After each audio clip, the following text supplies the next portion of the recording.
Assalamualaikum warahmatullahi wabarakatuh. Waalaikumsalam warahmatullahi wabarakatuh. Selamat pagi menjelang siang. Hadirin sekalian, anak-anakku, para mahasiswa dan juga para pencari kerja ya di bidang perkebunan kelapa sawit maupun di industri sawitnya. Bunda sedikit bercerita ya.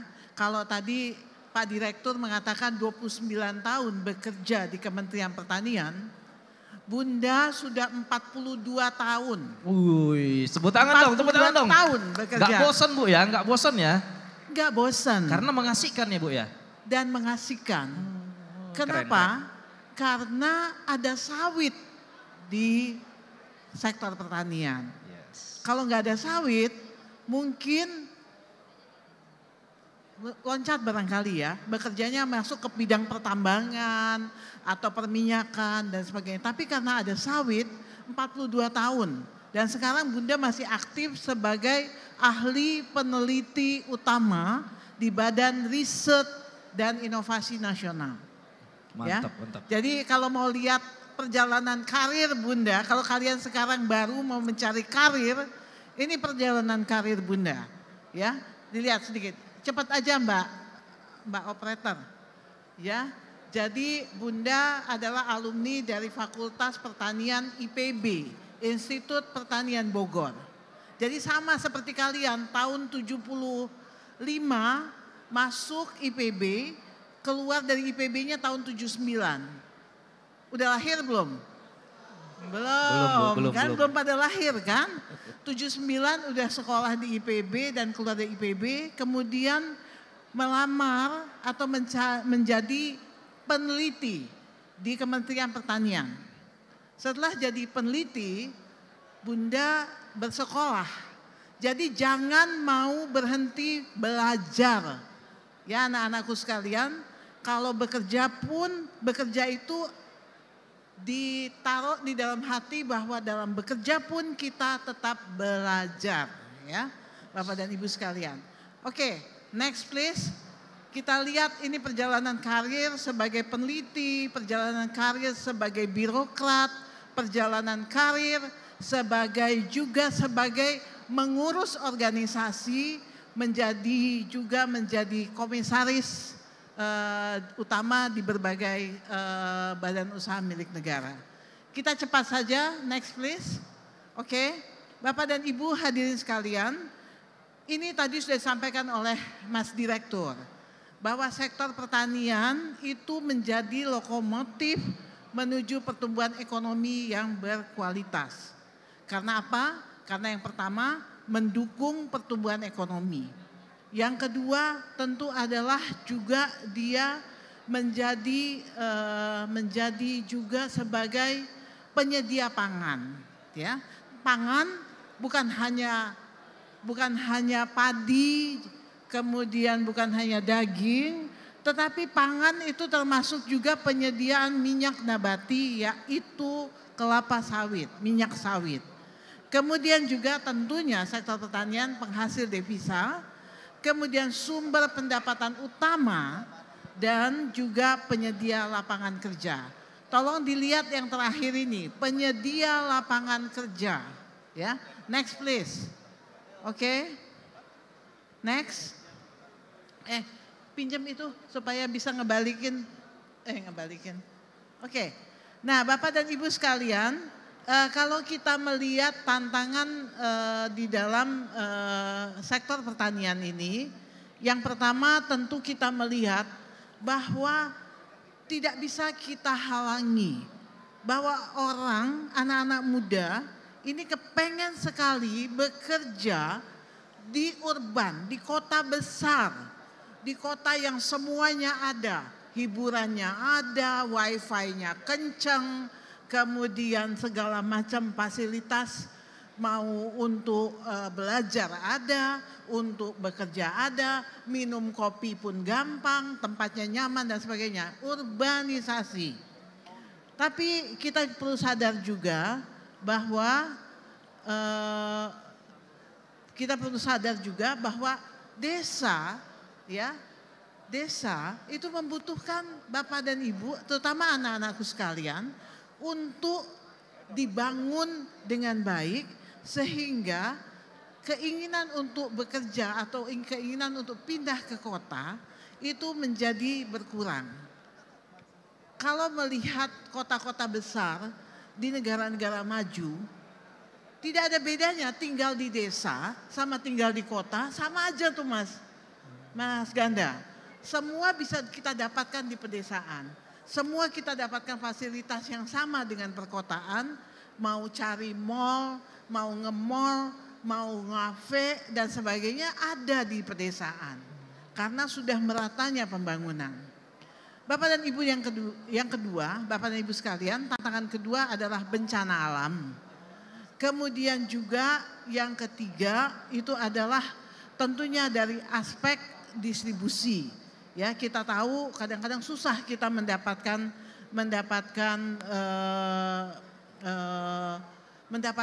kalau mau barang, mau cari sneaker dan sebagainya susah banget. Logistik Bu ya, logistik ya. Logistiknya kita harus pergi. Tetapi ini challenge ya bagi anak-anak, bagi para pekerja, para anak-anak muda. Ini ada aspek yang perlu kita perbaiki, apalagi negara kita adalah negara kepulauan. Sekarang coba kalian, belum ada transportasi khusus untuk membawa sawit ya dari daerah-daerah pedesaan menuju ke kota dengan satu persyaratan, yaitu persyaratan halal. Misalnya transportasi sawit kita saat ini dicampur-campur, bekas ngangkut baja dipakai ngangkut sawit, bekas ngangkut sapi dipakai ngangkut sawit ya. Ini satu peluang juga untuk kita melihat ini dengan baik. Kemudian yang lainnya kita lihat juga bahwa kondisi perekonomian global kita sekarang ini menjadi tantangan, dan kemudian kalau kita lihat adalah juga perubahan iklim dan juga adanya peningkatan dalam jumlah penduduk. Kita lanjutkan gimana caranya? Bisakah begini? Habis. Kok hilang? Next please. Gimana caranya, Mas? Oke.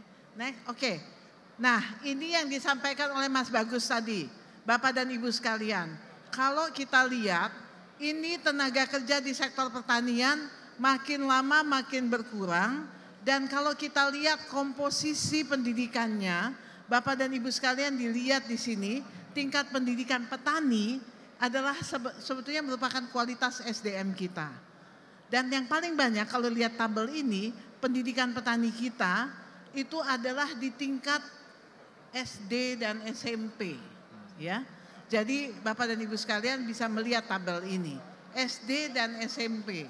Gimana kita mau bersaing dengan negara lain, Bapak dan Ibu sekalian. Oke, next, lanjut. Nah, ini menarik. Sebelumnya Mas. Oke, kalau kita lihat kata Mas Bagus tadi, Mas Direktur, ada 33 juta petani. Coba lihat berapa yang berjumlah atau termasuk milenial. Hanya 2,7 juta. Yang lainnya masuk kelompok, ada nialnya juga tapi kolonial. Coba 30 juta sudah berumur kolonial ya. Jadi kalau lihat di sini ini menjadi tantangan bagi anak-anak muda untuk datang dan bekerja di sektor pertanian. Kita lanjut saja, next. Nah, regenerasi petani yang inovatif ini perlu kita percepat ya. Jadi senang sekali ada job fair ini, mudah-mudahan semua dapat diterima di sektor sawit ya. Amin, amin. Bapak dan Ibu sekalian. Kita lanjut supaya cepat lagi, ini Mas Ganda. Kalau lihat tantangan ke depan tentu sudah disampaikan, tetapi kalau kita lihat ini adalah data saja nih Mas Bagus ya dan Mas Ganda. Ini datanya silakan pelajari bahwa kita perlu anak muda tertarik dan datang ke sektor pertanian, termasuk sektor sawit. Next please, terus kita lanjut. Nah, kalau tantangan petani milenial, ini jumlah tenaga petani 10 tahun terakhir berkurang dari 10 juta menjadi sebanyak 5 juta per tahunnya. Sebanyak 61% petani Indonesia berusia di atas 45 tahun, tadi kolonial tadi. Kemudian banyak petani milenial menganggap bahwa profesi sebagai petani itu kurang keren, ya, kumuh, kemudian miskin, kemudian komoditasnya terpinggirkan dan sebagainya. Kemudian potensinya yaitu perlu kita lihat bahwa kita punya potensi ke arah situ. Next, Bapak dan Ibu sekalian, ini adalah eskalasi pengembangan bisnis pertanian. Tadi tentu kita harus mencoba membuka terciptanya bisnis pertanian, mendukung wira swasta, muda, melakukan pendampingan ataupun melakukan pelatihan-pelatihan. Tadi seperti yang dilakukan oleh Hai Sawit, ada pelatihan-pelatihan lalu melindungi produk dan usaha pertanian nasional. Terus, Mas, cepat saja. Oke, hilirisasi tadi sudah disampaikan bahwa hilirisasi di sektor pertanian ini membutuhkan tenaga muda yang lebih inovatif, yang lebih kreatif. Next please, lanjut. Kemudian ini push dan pull-nya. Kemudian lanjut. Ini adalah perkembangan kelapa sawit, tadi sudah disampaikan, kita lanjut saja bahwa ada 41% sumbangan dari petani swadaya. Jadi semua kita bisa lihat di sini perkembangan bahwa petani itu membutuhkan juga kontribusi dari anak-anakku sekalian untuk menjadi petani milenial. Next please. Ini adalah pemetaan permasalahan dari sawit, lanjut. Kemudian industri challenge kita tentu banyak sekali, kita butuh digitalisasi, kita butuh industri kreatif, kita butuh juga infrastruktur yang baik dan juga penanganan untuk memenuhi standar global kita. Lanjut, ini adalah tantangan industri sawit di masa yang akan datang. Termasuk tadi sudah dibahas banyak terkait dengan budidaya, terkait dengan pengembangan hilirisasi, kemudian juga kita bisa juga men-challenge dari isu lingkungan yang dihadapi oleh sektor sawit ini menjadi opportunities ya, karena adanya juga perdagangan karbon yang sekarang ini sedang menjadi hit di tingkat global. Lanjut, Bunda akan cepat saja. Ini adalah challenge untuk smallholder kita. Next, Bapak dan Ibu sekalian, kita lanjutkan. Ini strategi industri integrasi sektor hulu dan hilir. Lanjut. Nah, sekarang kalau kita lihat adalah program pengembangan kelapa sawit tadi sudah dibahas nanti oleh barangkali oleh teman-teman dari baik Pak Nugroho maupun dari BPDPKS. Lanjut. Nah, Bapak dan Ibu sekalian, ada hal yang penting yang ingin Bunda sampaikan terakhir. Untuk mendukung promosi sawit berkelanjutan, ini kita memerlukan menciptakan pasar lokal, domestik dan ekspor kita. Kemudian kita perlu melakukan kampanye baik nilai gizi maupun nilai ekonomisnya. Kemudian branding strategi, kita lakukan promosi, kemudian cara penyajian atau food stylist, kemudian melakukan edukasi dan pemetaan di dalam pemanfaatan teknologi informasi. Yang terakhir, lanjut. Kebutuhan SDM dalam promosi sawit di luar negeri, karena tadi kata Mas Direktur, tantangan kita adalah juga kampanye negatif terhadap sawit, maka kita perlu sekali SDM untuk melakukan promosi sawit di luar negeri. Siapa yang kita butuhkan? Banyak, ada filmmaker, tadi kita lihat tuh video-videonya sudah bagus sekali, kemudian ada modifier ya, kemudian juga ada influencer, kemudian ada desain grafis, kemudian ada content creator dan customer service. Bapak dan Ibu sekalian, next please, yang terakhir. Yang terakhir. Oke, kompetensinya siapa? Bagaimana? Bapak dan Ibu sekalian, tadi kita butuhkan segala macam tadi, tapi yang paling penting juga di dalam promosi sawit, ini kita perlu orang-orang ahli komunikator, ahli negosiator, ada juga diplomat. Ini tadi ada anak muda dari Kemendak, siapa Mas Januar, sedang mendaftar di Kemenlu untuk menjadi diplomat muda kita. Dan yang terakhir tentu kita butuh researcher, para peneliti kita yang menyediakan data dan informasi secara ilmiah untuk menantang atau untuk amunisi kita mengkonter dari kampanye negatif tadi. Demikian Bapak dan Ibu sekalian, anak-anakku sekalian, jadi mudah-mudahan sedikit bekal dari Bunda, tapi kita perlu sekali orang-orang yang jago komunikasi, komunikator, kemudian negosiator, kemudian diplomat, kemudian para researcher. Bapak dan Ibu sekalian, terima kasih. Wassalamualaikum warahmatullahi wabarakatuh. Waalaikumsalam warahmatullahi wabarakatuh. Tepuk tangan dulu. Ya, terima kasih Bunda. Ini informatif sekali Bu ya. Kita tadi kan lihat data-data statistiknya Ibu ya, Ibunda, data statistik yang mungkin untuk membuatnya ya, menyajikannya itu pasti banyaklah kajiannya. Artinya sudah menjadi data yang akurat yang bisa kita konsumsi. Jadi saya lihat Bunda, menariknya tuh di petani yang milenial gitu, petani milenial. Kan memang petani ini selalu dikaitkan dengan orang tua biasanya.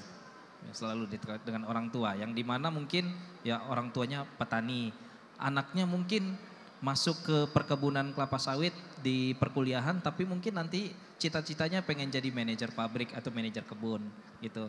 Jadi tidak menutup kemungkinan pada saat kuliah, misalkan ini Bunda, orang tuanya petani, tapi pada saat dia kuliah mungkin di USU atau di IPB atau dimanapun itu terfokus ke perkebunan kelapa sawit. Kadang-kadang kebanyakan teman-teman saya Bunda, cita-citanya masuk ke perkebunan tapi tidak tertarik untuk berkebun. Sebenarnya orang tuanya itu adalah pekebun gitu Bunda. Banyak case seperti itu teman-teman di lingkungan kita. Jadi kira-kira Bunda ini tips and trick mungkin milenial ini tertarik menjadi petani yang notabene tadi disebutkan ada ya mungkin ada kotor atau mungkin kita bakal di kampung. Mungkin tips and tricknya gimana kira-kira menurut Bunda untuk milenial? Terima kasih Bunda. Kalau lihat anak-anak muda tadi Bunda sampaikan stereotip daripada petani itu kan dianggap sebagai yang kurang keren tadi kan, kurang baik gitu kan. Nah, bagaimana ini memang selalu Bunda sampaikan bahwa kadang-kadang pahlawan atau kalau bahasa Inggrisnya tuh hero itu harus diciptakan. Kalau kalian bisa melihat bahwa anak-anak muda sekarang atau anak-anak yang lebih kecil dari sekarang itu, mereka kan sangat terpesona dengan film-film yang Batman kah, yang kemudian Ultraman dan sebagainya. Itu adalah gambaran bahwa itu tokoh yang hebat, tokoh yang baik, tokoh yang gagah dan sebagainya. Tolong kita juga buat stereotip petani ini menjadi petani yang keren. Itulah tadi konten kreator tadi, kemudian influencer, kemudian kalau petani sering anak-anak milenial gaya bukan hanya naik moge, tetapi gayanya adalah pakai traktor, kemudian pakai mesin pemanen, kemudian digitalnya bagus, digitalisasinya bagus, kemudian mereka bisa berkomunikasi dan berkomunikasi di forum-forum internasional, itu akan menjadikan pandangan atau mindset bahwa petani itu adalah keren. Dan profesi petani itu bukan profesi yang nomor 3 atau nomor 4 atau bahkan nomor terakhir. Tolong juga ibu-ibu, bapak-bapak, kalau punya anak, sudah berkeluarga, tolong juga ciptakan mindset dan cerita-cerita tentang positifnya menjadi petani, apalagi kalau petani menjadi petani sawit. Jadi ini Bunda senang sekali ini anak-anak bimbingan Bunda, ada Mas Danang, ada Mas Faiza, Mas Gemma dan sebagainya. Ini adalah anak-anak kreatif, yang kita juga menjadikan atau mudah-mudahan konten kreatornya ada terdevelop lagi lebih baik dan lebih banyak kita lakukan melalui media sosial, mengenai hal ini.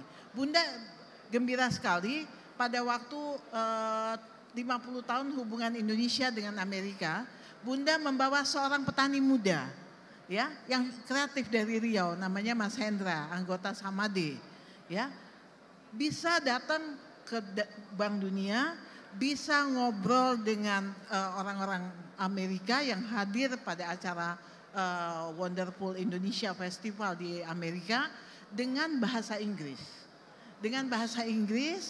Kemudian memang didampingi oleh seorang peneliti muda juga, namanya Mas Iwan Hermawan.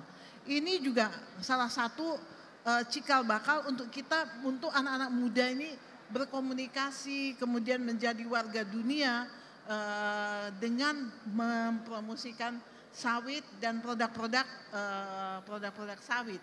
Bukan hanya sawit sebagai minyak goreng, bukan hanya sawit sebagai biodiesel, tapi produk sawit ini macam-macam. Nanti